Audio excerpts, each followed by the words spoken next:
نحمده ونصلي على رسوله الكريم أما بعد فأعوذ بالله من الشيطان الرجيم بسم الله الرحمن الرحيم ولله على الناس حج البيت من استطاع إليه سبيلا ومن كفر فإن الله غني عن العالمين صدق اللہ العظیم۔ میرے واجب الاحترام بزرگوں اور بھائیوں اور اسلام کے غیور فرزندوں، اللہ تبارک و تعالیٰ نے اسلام کی بنیاد 5 چیزوں پر رکھی ہے۔ بنیاد کو سمجھیں گے تو بات سمجھ میں آئے گی، بنیاد نہیں سمجھیں گے تو بات نہیں سمجھ میں آئے گی۔ آپ پہلے بنیاد کو سمجھیے۔ کسی چیز کی بنیاد وہ چیزیں ہوتی ہے جس پر وہ چیز قائم ہوتی ہے۔ اگر بنیاد آپ ہٹا دیں گے تو وہ چیز ختم ہو جائے گی، چاہے وہ کوئی شے ہو جو دیکھنے میں آئے یا کوئی ایسی بات ہو جو دیکھنے میں نہ آئے۔ اگر اس بنیاد کو ہٹا دیا جائے تو چیز قائم نہیں رہ سکتی۔ بس ہمارے سامنے جو دکھائی دینے والی چیز ہے وہ آسمان ہے، اور آسمان کی چیزیں ہیں جو بے بنیاد قائم ہیں، اور اللہ تبارک و تعالیٰ کے حکم سے قائم ہے۔ اس کی کوئی بنیاد ہمیں نظر نہیں آتی، اس کی بنیاد ہمیں نظر آتی کہ وہ اللہ کے حکم سے قائم ہے۔ آسمانوں میں جو پرندے اڑ جاتے ہیں اس کی بنیاد یہ کہ اللہ تعالیٰ نے اسے طاقت دی ہے، وہ اڑ سکتا ہے پرندہ۔ تو بہرحال اللہ تبارک و تعالیٰ ہمیں جو بنیادیں دیا ہے، اسلام کی بنیاد 5 چیزوں پر بتایا ہے۔ اگر وہ باقی ہے تو اسلام اور ایمان باقی ہے اور ہم کامیاب ہیں، اللہ کے قریب ہے، رسول کے قریب ہے۔ اگر ہم نے ان میں سے کسی چیز کو جان بوجھ کر ڈھا دیا تو یاد رکھیے کہ ہم نے دین کو ڈھانے کا کام کیا ہے۔ اگر کوئی شخص مسجد کے کسی مضبوط پیلر کو ہٹانے لگے تو آپ اس کو چھوڑیں گے؟ بتائیے، کوئی چھوڑے گا اس کو؟ بلا وجہ ہٹانے لگا، یا اگر کوئی ہٹا دے تو کیا یہ مسجد کی بنیاد کھوکھلی نہیں ہوگی؟ سب جانتا ہے کہ اگر ہم اس کی پیلر کو توڑ دیں گے تو مسجد کی بنیاد کیا ہو جائے گی؟ چاہے کسی بھی عمارت کی بنیاد ہو، آپ نے اس کے مضبوط پیلروں کو ڈھا دیا تو اس کی بنیاد کھوکھلی ہو جائے گی، اور اس کی بنیاد ناقص مانی جائے گی، اور اس کے نیچے کوئی جانے کے لیے بھی سوچے گا میں جا رہا ہوں، میں محفوظ رہوں گا یا نہیں۔ اس میں بہت سارے کھمبے ہیں، لیکن کچھ مضبوط کھمبے ہیں جو اہم بنیاد ہیں۔ تو اسلام پر باقی رہنے کے لیے، ایمان پر باقی رہنے کے لیے اسلام کی بنیاد جو 5 چیزوں پر ہے اس پر عمل کرنا ضروری ہے۔ ہم عمل نہیں کریں گے، شکایت ہوگی کہ میں گمراہ ہوتا جا رہا ہوں، میں گناہوں میں ملوث ہوتا جا رہا ہوں، میں مجرم بنتا جا رہا ہوں، میرے بچے مجرم بن گئے، میری بیویاں مجرم بن گئی ہیں، میرے آس پاس کے لوگ یہ نالائکی اور بدبختی پر اتر آئے ہیں۔ تو چیک کیا جائے گا کہ یہ اسلام کی بنیاد پر ہے یا نہیں۔ ہم نے اسلام کی بنیاد کو بھی اڑا دینا ہے اور یہ سوچنا ہے کہ ہم ایمان پر، اسلام پر باقی رہیں اور سچے اور اچھے اور نیک بن جائیں۔ یہ ممکن ہی نہیں ہے بھائی۔ ابھی آپ نے کہا اگر بنیاد کو ڈھا دیا جائے، کسی عمارت کی ایک بنیاد کو ہٹا دیا جائے، وہ ناقص ہو جاتی ہے، وہ کھوکھلی ہو جاتی ہے۔ اگر کوئی بندہ اسلام کی جو بنیاد 5 چیزیں ہیں، ایمان سب سے بڑی بنیاد ہے، سب سے اہم بنیاد ہے، اس کے بعد نماز ہے، اس کے بعد روزہ ہے، زکوٰۃ ہے، حج ہے، یہ 5 بنیادوں میں سے اگر کوئی بھی بنیاد اگر ہمارا کمزور ہے تو سمجھیے ہمارا ایمان اور اسلام کمزور ہے۔ جب ایمان اور اسلام کمزور ہوگا ہم خود بخود غیروں کے طریقے پر چلتے چلے جائیں گے، گناہوں میں ملوث ہوتے چلے جائیں گے، ہمیں گناہوں سے کوئی روک نہیں سکتا، ہمیں گناہوں سے کوئی روک نہیں سکتا ہے۔ اس لیے اسلام کی بنیادوں کو مضبوط رکھنے کے لیے ہمیں یہ کام کرنے پڑیں گے۔ اگر کہیں سے بھی شرارت اسٹارٹ ہوتی ہے، آپ کو شرارت نظر آئی تو آپ دیکھیں یہ 4 چیزیں جن پر فرض ہے وہ کر رہا ہے یا نہیں کر رہا ہے۔ اگر وہ نہیں کرے گا تو آپ سمجھیے وہ کبھی سدھر نہیں سکتا، اللہ کے یہاں کبھی وہ شریف نہیں بن سکتا۔ چند لوگوں کے یہاں شریف بن سکتا ہے، لیکن اللہ کے یہاں، رسول کے یہاں وہ شریف نہیں۔ تو کائنات کے کسی غیرت مند مومن کے پاس بھی وہ شریف نہیں ہو سکتا۔ اسی لیے اپنے تعلق کو مضبوط کرنے کے لیے، شریف اور اچھا اور سچا اور نیک انسان بننے کے لیے سب سے پہلی ضرورت ہے کہ ہم ایمان اور اسلام کی بنیاد کو مضبوط کریں۔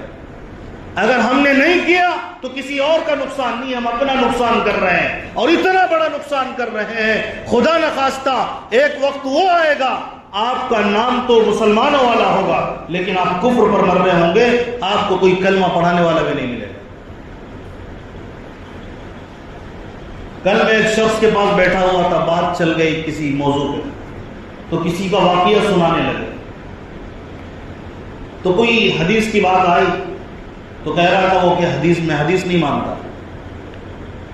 اب دیکھیے ایمان والا ہے، معلوم ہوا کہ نہ وہ نماز سے قریب تھا نہ مسجد سے قریب تھا۔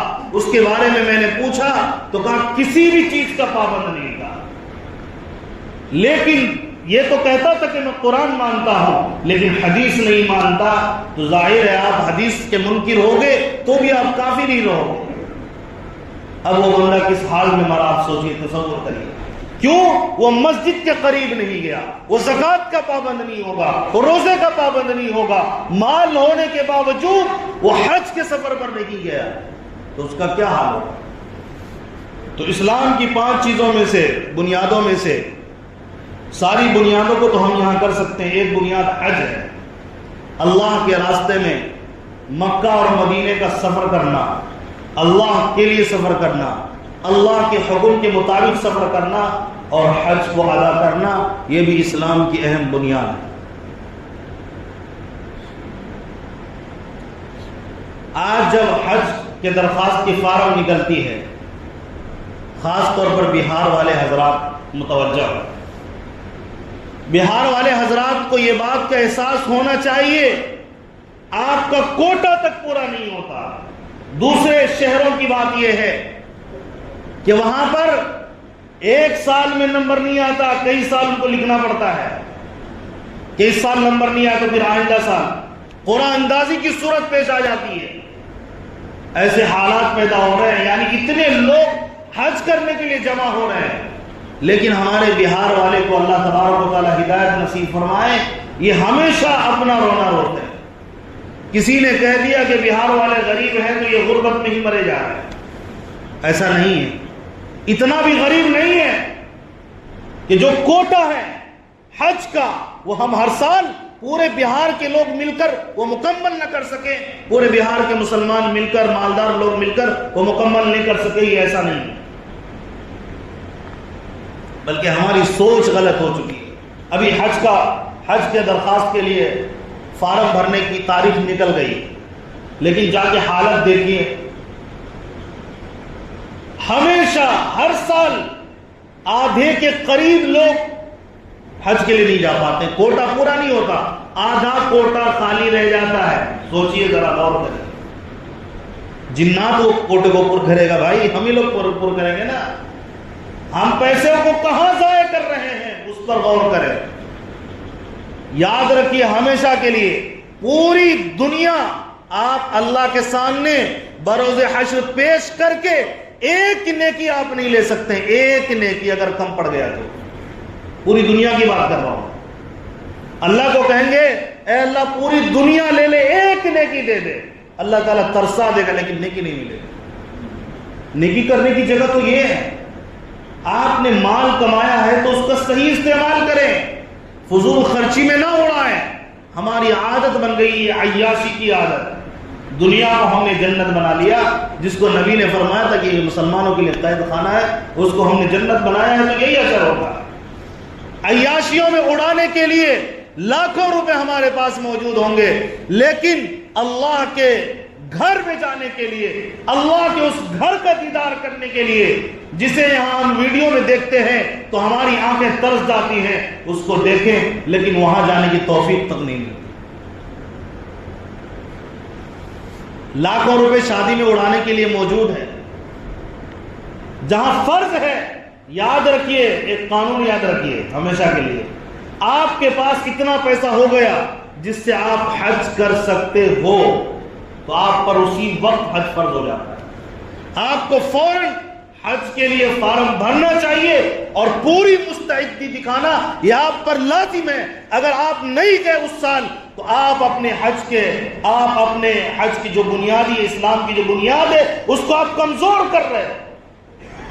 تو ظاہر ہے کہ جب آپ اس کو کمزور کرو گے اللہ کی طرف سے مدد نہیں آئے گی. وہی مال جس سے آپ اللہ کا گھر دیکھ سکتے تھے, پیارے آقا کے روزے پر جا کر سلام پڑھ سکتے تھے, میدان عرفات میں جا سکتے تھے, میدان مینا میں جا سکتے تھے, وہاں جا کر شیطانوں کو کنکریاں مار سکتے تھے, وہ پیسے آپ کے سال بھر میں کہیں نہ کہیں نکل کر ختم ہو جائیں گے.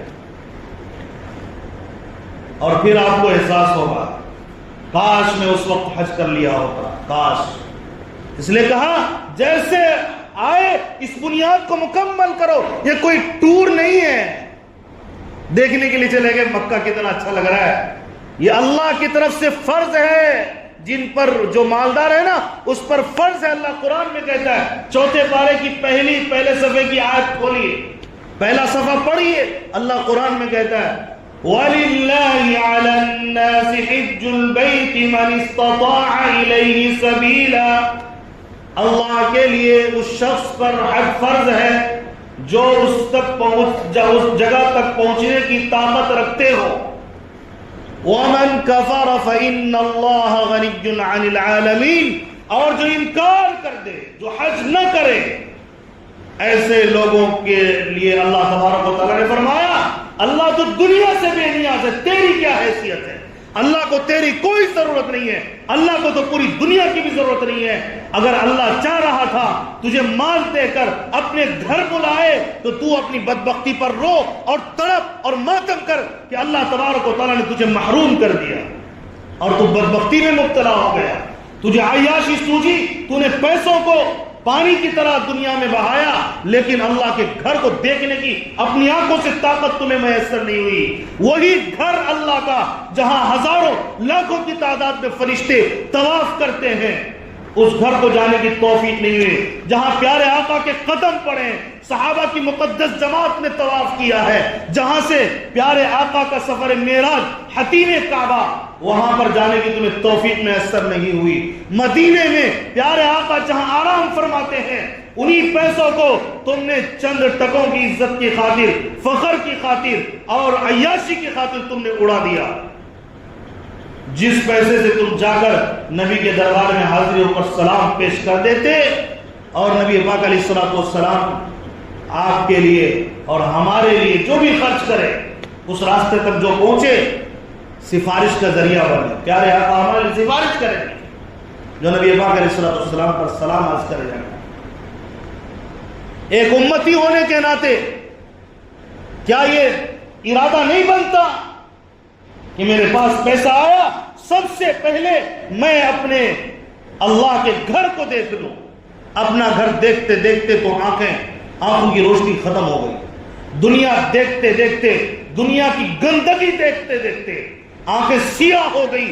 ایسے ایسے جرائم ہم آنکھوں سے کرتے ہیں, اللہ ہم سب کو معاف فرمائے. کہیں ایسا نہ ہو اللہ تبارک و تعالیٰ اسی دم ہمارے آنکھوں کی روشنی چھین لے. روپیہ فضول خرچ کر کے عیاشی میں آنکھوں کی عیاشی کرتے ہیں, لیکن اللہ کا گھر دیکھنے کی توفیق نہیں ہے. عرفات کے میدان میں جاتے, مینا میں جاتے, حضرت ابراہیم خلیل اللہ علیہ الصلوۃ والسلام, حضرت اسماعیل کی قربانی کو یاد کرتے. یہ حج کوئی معمولی چیز نہیں ہے, یہ حج اللہ کے لیے دیوانہ ہونے کا نام ہے. ہم چیزوں کے لیے دیوانے بنتے ہیں, گھر کے لیے دیوانے بنے جا رہے ہیں, اپنے بیوی بچوں کے لیے. اور اللہ معاف کرے ہمارے نوجوانوں پر, اللہ رحم کرے, یہ غیر محرموں کے لیے مرے جا رہے ہیں. ایس ایم ایس بھی کریں گے اور بولیں گے بھی, تیرے بغیر میں زندہ نہیں رہ سکتا. نعوذ باللہ من ذالک. تھو ہے ایسی محبت پہ, لعنت ہے ایسی محبت پہ جو اللہ کے لیے دوسروں کے لیے کہہ رہے جان دے دیں گے. استغفر اللہ. اتنی محبت تو اللہ سے ہوتی ہے. پتہ یہ چلا ہم نے محبت کے معیار کو بدل دیا. ہم ان مجرموں میں, ان شیطانوں میں داخل ہو گئے جو شیطان ہمیشہ عورتوں کی عزت و آبرو لوٹنے کے چکر میں رہتا ہے. ایسے شیطانوں کے صف میں ہم داخل ہو گئے اور روپیہ پیسہ خرچ کرتے کرتے تھک گئے غیر محرم عورتوں کے پیچھے. میں اس کو کھول کر بیان کروں, گندگی کو سوچ لیں تو آدمی مر جائے. اس طرح کی گندگی. پاکیزہ خیالات پیدا کریں, پاکیزہ سوچ پیدا کریں کہ میری آنکھیں اللہ نے دی ہے تو میں مکہ دیکھ لوں, مدینہ دیکھ لوں, پیارے آقا کا وہ شہر دیکھ لوں جہاں نبیوں نے تکلیف اٹھائی, طائف کا وہ شہر میں دیکھ لوں جس جگہ نبی پاک علیہ الصلوۃ والسلام نے دین کی خاطر قربانیاں دی. شادی میں جتنا پیسہ آپ خرچہ کرتے ہیں اور ہم اور آپ 50% لوگ جتنا خرچہ کرتے ہیں نا, اس پیسے میں آدمی 2 مرتبہ حج کر سکتا ہے. 4.5 لاکھ روپیہ حج کا خرچہ آتا ہے, زیادہ سے زیادہ 5 لاکھ. کچھ خرید و فروخت کیا تو 5-6 لاکھ روپے آتا ہے. لیکن یہ 10-10 لاکھ روپے 50% لوگ شادیوں میں اپنی بیٹی کی شادی میں کرتے ہیں اور سامنے والا مجرم داماد اور اس کا سمدھی بننے والا نالائق مجرم اپنے ساس سسر سے خرچ کروا رہا ہوتا ہے. ہونے والے ساس سسر سے کیا کر رہا ہے؟ جو ماں کا درجہ رکھتا ہے, جو باپ کا درجہ رکھتا ہے, اس سے خرچ کروا رہا ہوتا ہے. میں کہتا ہوں مجرموں, تم اللہ کے گھر کو نہیں جاؤ گے, رسول کے روزے پر نہیں جاؤ گے, تم یہ حرام خوری رشوت خوری کرو گے, اللہ کے غضب کو دعوت دو گے, غریب کی بچیاں روئیں گی, تڑپیں گی, ان کی شادیاں نہیں ہوگی, ان کے ماں باپ کو بھیک مانگنے پر مجبور کرو گے, اللہ کی لعنت آئے گی تم پر, اللہ کی رحمت اور برکت کبھی نہیں آئے گی کیونکہ تم نے بہت بڑا جرم کیا ہے. گناہوں میں ملوث ہوں گی. ان کے بھی جسم ہیں جو غریب بچیاں ہیں, ان کے بھی خواہشات ہیں. مجرموں تم نے ریٹ بڑھا دیا, تم بکنے لگے. جو جتنا بڑا انجینئر ہے, جو جتنا بڑا ڈاکٹر ہے, اس کا مول اسی قدر لگ رہا ہے, وہ بکا جا رہا ہے.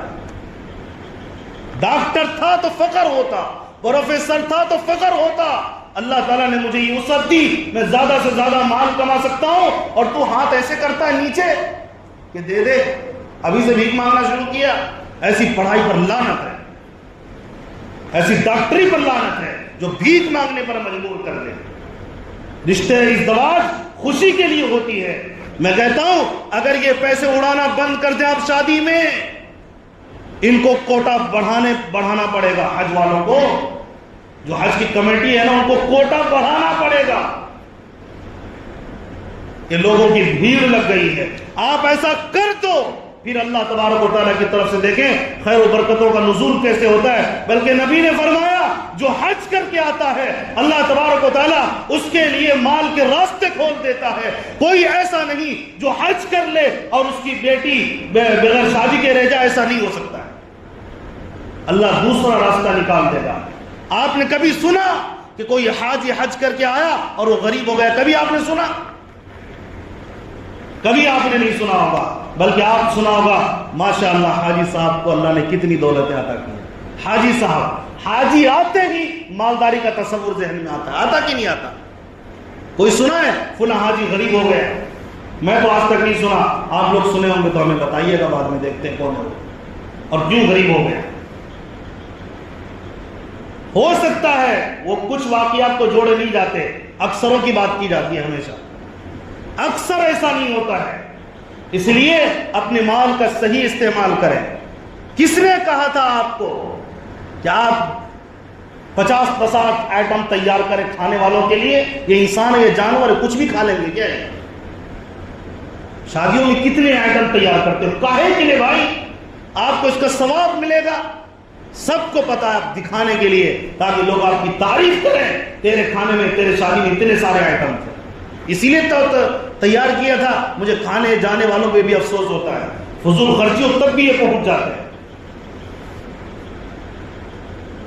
اب کوئی میرے اوپر نہ کرے, آپ کو بھی میں دیکھا ہوں, تو میں ایسے حضرات سے کہنا چاہتا ہوں کہ آپ مجھے دیکھے ہوں گے, لیکن قاری صاحب اور مولوی صاحب جو یہاں موجود ان سے پوچھیے گا, مجھے تو دعوت یاد ہی نہیں رہتی بھائی.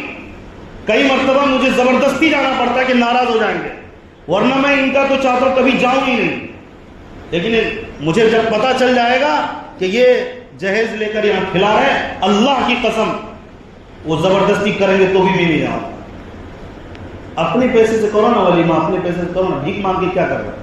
اور یہ بھیک مانگ کے کھلاتے ہیں اور کھانے والے پہنچ جاتے ہیں اور کھڑے ہو کر کھا رہے ہوتے ہیں، آدھا ادھر پھینکا، آدھا ادھر پھینکا، آدھا ادھر کھایا، کیا ہے یہ؟ اور چاہے اللہ کی طرف سے مارکیٹ میں رونق آ جائے، امام صاحب دعا کیجئے، مارکیٹ میں ذلت چھائی ہوئی ہے، مارکیٹ کی برکتیں رونقیں اڑ جاتی، اللہ کی قسم میں روتے روتے آنکھوں سے، اپنی آنکھوں سے آنسو کے بجائے خون نکال دوں اور پوری دنیا کے بڑے بڑے ولی خون نکال دیں گے، آپ کے فضول خرچی نہیں چھوڑو گے، غلط جگہ مال کا استعمال کرو گے، مارکیٹ کے اندر کبھی رونق نہیں آئے گی۔ آپ اس کو جو کرنا ہے جہاں پوچھنا جا کے پوچھ لیں، برکت اور خیر اس سے نہیں آتا۔ آپ تعویذ لمبے لمبے 1 لاکھ تعویذ لٹکا لو چاروں طرف دکانوں میں، مکانوں میں، اور سورہ یاسین پڑھوا لو ہر دن تلاوت کروا لو، اگر آپ فضول خرچی سے باز نہیں آؤ گے اور اناپ شناپ حرام خوری کے ذریعے سے پیسے کماؤ گے اور یوں ہی اڑاؤ گے یا حلال مال کو غلط طریقے پر اڑاؤ گے تو یاد رکھیے مال میں برکت نہیں ہوگی۔ اگر مارکیٹ میں رونق لانا ہے، اللہ کے لیے جو مال جہاں استعمال کرنا وہاں آپ کریں، اور جو حج کیا، فرض ادا کیا، بھائی فرض ہے، وہ بندہ جو 4 فرض ادا کرے 1 فرض سے کیوں محروم رہے بھائی؟ یہ تو بڑی محرومی ہے، بلکہ اس شان سے بندہ اللہ کے حضور پیش ہو، اے اللہ میں نے بنیادوں کو ادا کر کے آیا، کم سے کم میں بنیاد ادا کر کے آیا، نماز پڑھ کے آیا، روزہ رکھ کے آیا، زکوٰۃ صدقات ادا کر کے آیا، تیرے گھر میں حاضری دے کر آیا، حج کر کے آیا ہو، اے اللہ تو میری اعمال کو قبول کر لے۔ اس طرح سے وہ پیش ہو سکتا ہے بھائی۔ میں کیا بتاؤں، میری اتنی تڑپ ہوتی ہے کہ میں سب ادا کر لیتا ہوں، مال بھی دے رہا ہوں، روزہ بھی رکھ رہا ہوں، لیکن مال نہیں ہوتا ہے تو حج نہیں کر پاتے۔ لیکن یہ تصور ہے اللہ سے مانگ رہا ہوں، بلکہ سب کو مانگنا چاہیے، اے اللہ جب میں 4 بنیاد ادا کر رہا ہوں، 1 بنیاد اور مجھے کروا دے، 4 بنیاد ادا کر رہا ہوں، 1 بنیاد سے میں محروم رہ جاتا ہوں، خزانوں کا مالک تو ہے، اے اللہ اگر تو چاہے تو اپنے گھر بلا کر مجھے حج جیسے عظیم فریضے سے تو اے اللہ ہمیں عطا فرما دے۔ تو کوشش کریں گے انشاءاللہ، فضول خرچی تو نہیں کریں گے نا، آپ مجھ سے نہیں اللہ سے وعدہ کریے، دکھانا بند کریں۔ میں نے دیکھا ہے دکھانے والوں کے کھانے پر بھی لوگوں نے کہا اس میں نمک کم نہیں تھا، نمک کم تھا تو یہ آئٹم نہیں تھا تو وہ آئٹم نہیں تھا، اتنا سارا کھا لیا ہے، ہو سکتا ہے صبح میں بیمار بھی پڑ جائے لیکن برائی بھی کر رہا ہو۔ آپ کھلا تو 100 آئٹم لاؤ گے نا، پھر بھی کہے گا 1 آئٹم یہ فلاں نظر نہیں آیا یار، تو یہ تو حالت ہے بھائی۔ کس سے تعریف آپ کروانا چاہتے ہو؟ یہ انسان تعریف کرے گے آپ کے کھانے کی، کہیں سے بھی نقص نکال لیں گے، بڑے آئٹم تھے لیکن مزہ نہیں تھا یار، کچھ بھی کہہ دیں گے، سارے آئٹم نظر آئے، کوئی ایسی چیز نہیں تھی، لیکن وہ جو آئٹم تھا نا وہ اس طرح کا تھا۔ اسی لیے میں کہہ رہا ہوں کہ یہاں بہت زیادہ پیسہ جا رہا ہے، ان کو آپ حج کے لیے لاؤ، حج کرو، اور حج جو ہے یہ بڑھاپے میں کرنے کی نہیں ہے۔ ہم لوگ یہی سوچتے ہیں پہلے خوب عیاشی کر لو، خوب گناہ کر لو، خوب جرائم کر لو، پھر ایک ہی بار جا کے حج کر لو، حج اللہ قبول کرے گا تب نا۔ جوانی میں حج کرو، وہاں سے آؤ، پھر اللہ کی عبادت کے لیے مرتے رہو، تب ہوتی ہے۔ اللہ تبارک و تعالیٰ تمام کو کہنے سننے زیادہ عمل کی توفیق عطا فرمائے، آمین وآخر دعوانا الحمدللہ رب العالمین۔ دعا صحت کی اپیل ہے، نصرت پروین